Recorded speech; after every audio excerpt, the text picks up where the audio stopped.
What's up, everybody? All you basketball fans out here. Ty Bartell with another edition of Coach's Corner and a very special edition of Coach's Corner. One of my personal favorite coaches and favorite guys to talk to in the world of high school basketball, Mr. Tom Siegfried, joining me today.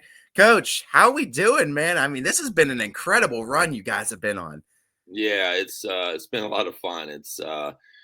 I'd be lying if I say we weren't on fumes right now with sleep and trying to fit everything in, make sure we're crossing all our T's, dotting our I's. But talking to you right now just seems like deja vu from 3, 4 years ago, and hopefully we can take that next step this year.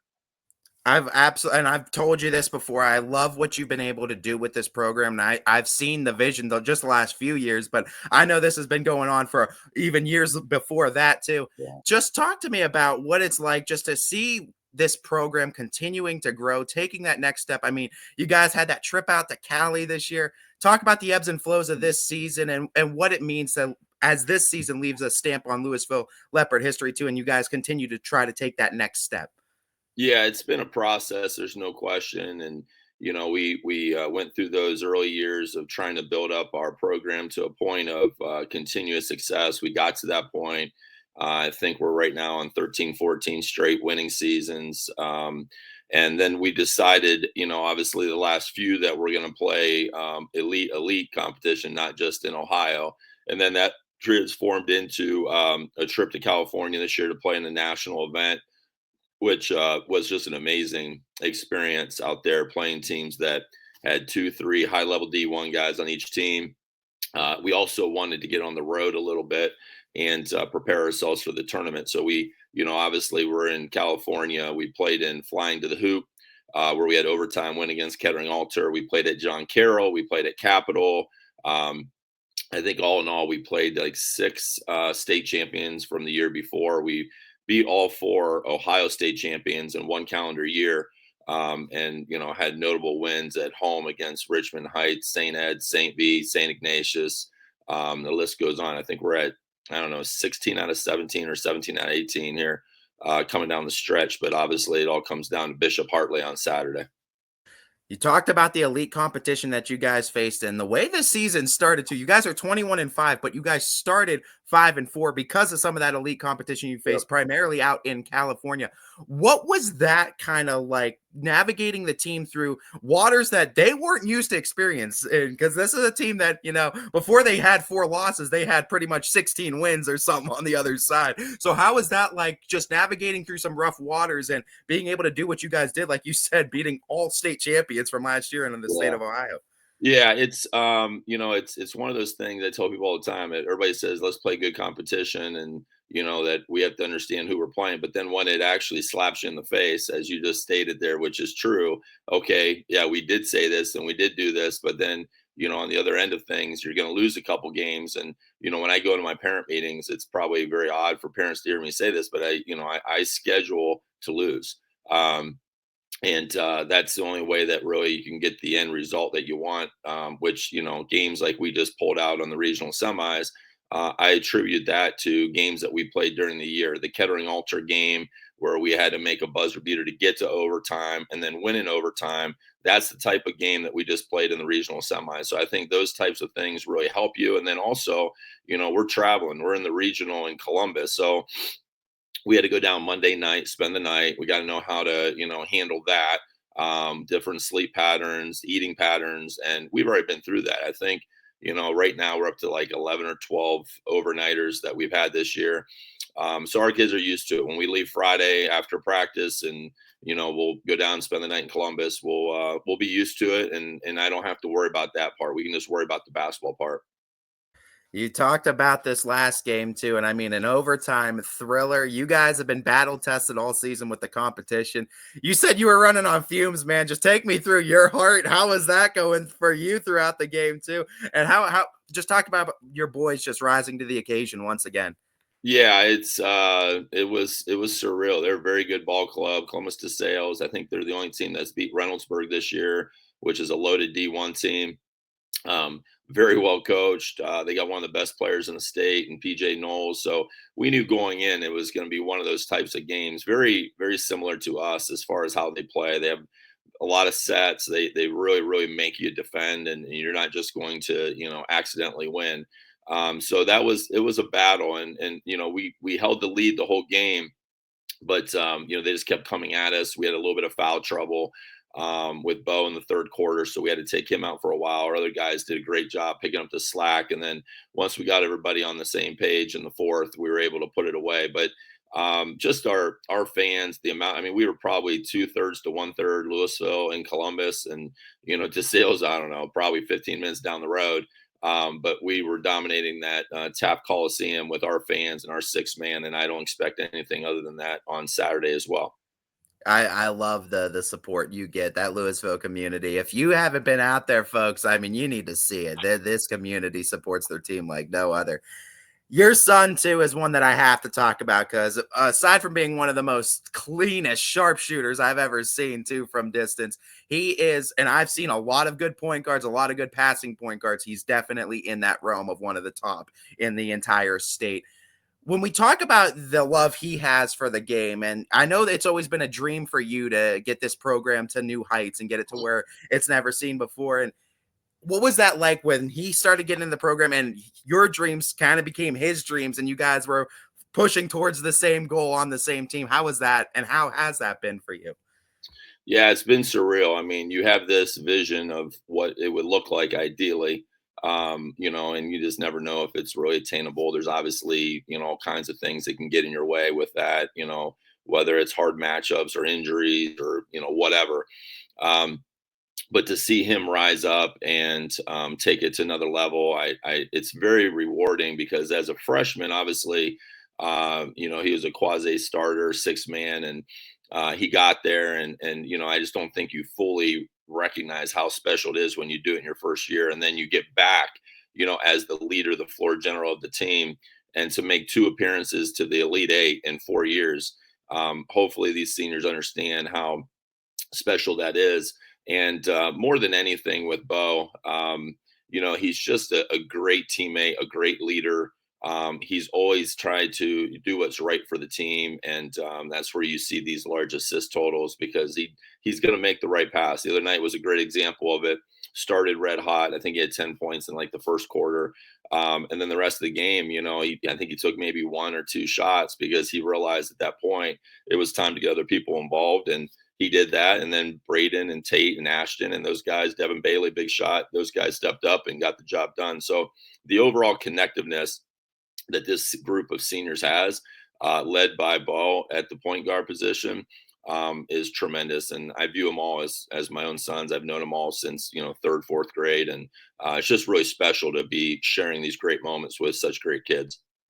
It's kind of like just a melting pot of all the different groups of basketball teams you guys have there, from the youth all Mhm. the way up to the high school, because you talk about these relationships with these guys and you've known them all since they were Oh, yeah. young too. Oh, yeah. What is that like too? And how is it like for the high school boys too? I know we talked about the feeder programs before, and I know we talked about how important those youth programs are for the Leopards. But how is it just connecting those high school guys with the youth too? And what are those connections like? Do you see those connections continue to form at the level that they're at now too, in the year we're in now? Yeah, honestly, it's there's a vision there, but I didn't realize how big it was until recent. Obviously I go out and I spend tons of time with my third through sixth grade travel teams. I think we have 12 or 13 of those now. More than anybody in the county, even though we're definitely not the biggest school in the county. And then our middle school programs are, our eighth grade won the league this year. Just really doing well. And then of course we got our little dribblers K through two that, I know most of them, but I think what really woke me up is over the last 3 to 4 weeks when we're going in and out of the gym, for games, even halftime, and kids are asking players, "Hey, will you sign my arm?" And I'm like, okay, maybe we need to have an autograph night. We don't need to be signing people's arms. So the other night we had after the district semi, we had an autograph night, and the boys were in the gym for probably 45 minutes with a steady Wow. line of kids. There had to be, oh, I don't know, 100, 150 kids just coming through, having things signed and looking up to them, taking pictures with them. And, it's obviously we have some good players skill wise, but, these guys aren't going to the NBA. They're not even going high D1, anything like that. They just are great role models for what these kids can see themselves being in the future. And, it carries over and allows them to work hard in school. Our team GPA is like a 3.9. They see them volunteering, they see them doing the right things. And that's the connection that we talk about when we say the program. That's basically what we're dealing with here. It's youth, it's community, it's six man, it's staff, it's players, it's everyone, parents, that all go together to try to give us the best possible outcome each and every night. And if you don't have that, you're not giving yourself the best chance to win. It's got to make you proud that you coach Mhm. so many high character athletes like that too, that focus not just on what they're doing on the court too, but focus on all aspects of life. Yeah, absolutely. They're great young men. They're going to go on and do great things. I mean, there's been so many. Like, we have a gentleman that played for me in 2015. You might remember him, Blake Hoover. He was our post player, and Blake is now a chiropractor in Green. And we have these back-to-back days where the kids get kind of beat up, and he brings the guys over and they do all kinds of treatments and things like that for me, and just have all kinds of different people doing different things that have come through just to help in any way that they can. And it's very much appreciated, and it makes it a lot easier on myself and my staff when you have those type of people that are giving back to the community, giving back ultimately to our basketball program. I know it comes down to kind of core philosophies too. Once you get this deep into the playoffs, right? It's you got to do what got you here too. Yep. So when you talk about your, I think 18-year tenure now, what are some of those core philosophies that you're holding with this team as we're this deep into the playoffs now? Yeah, relentless effort. It's something that was instilled in me at a young age as a player. Give everything you have every single time out. It seems very simplistic, but when you really watch games, sometimes you'll see that it doesn't always happen. So, relentless efforts. One, defending. I believe heavily in defending, and I believe heavily in defending in man principles. I just believe when you challenge young people to be great, and you keep putting higher and higher expectations, that they will reach out and they will achieve those.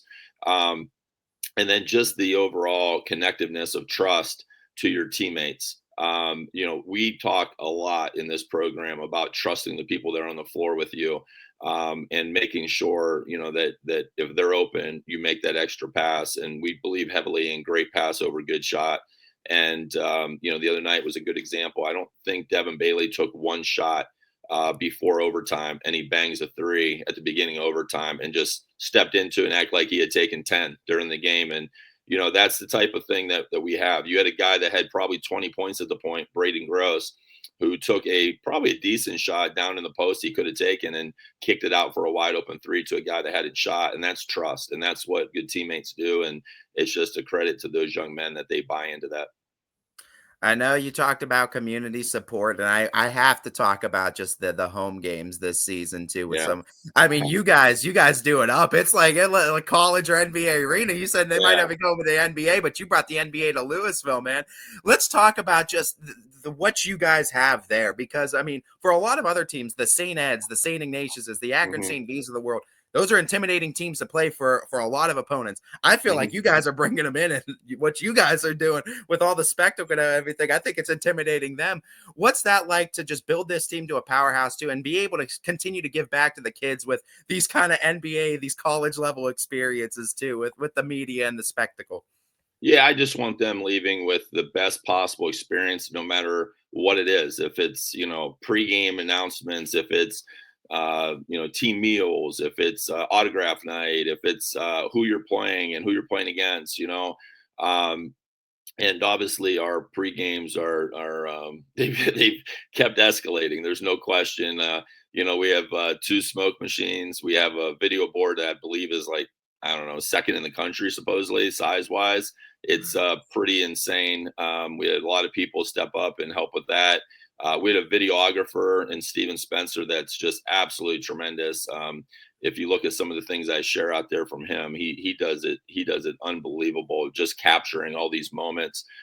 Photographers, just everything that plays into it. I don't know if we had a home game tonight this year that wasn't pretty much sold out, if not sold out. I mean, there's multiple games that you had people standing against the wall, and the aisleways, six man goes from floor to ceiling. It's, Pep Band is unbelievable. I can't say enough of what everybody has stepped up and done, and it's just a credit to the community, as you said earlier on. It's, they have to come out. I can't force them to come out. They have to come out and want to support, and they do. And there's certain individuals I talk to after every game. They're always waiting around, whether it's in Columbus or wherever. They stay by and they want to shake hands and, congratulate or, talk about the game. And it's just, I don't know, that small town atmosphere really, really feels good. I know there's going to be another trip down to Columbus Oh here yeah. in the coming days. This is my final question for you, and the one I know a lot of people are waiting for. One I want to talk about. And the next one on the list too, and I know you guys are always. It's 4 of 7. It's 5 of 7. You guys are on the brink of that state Final Four berth, Yeah.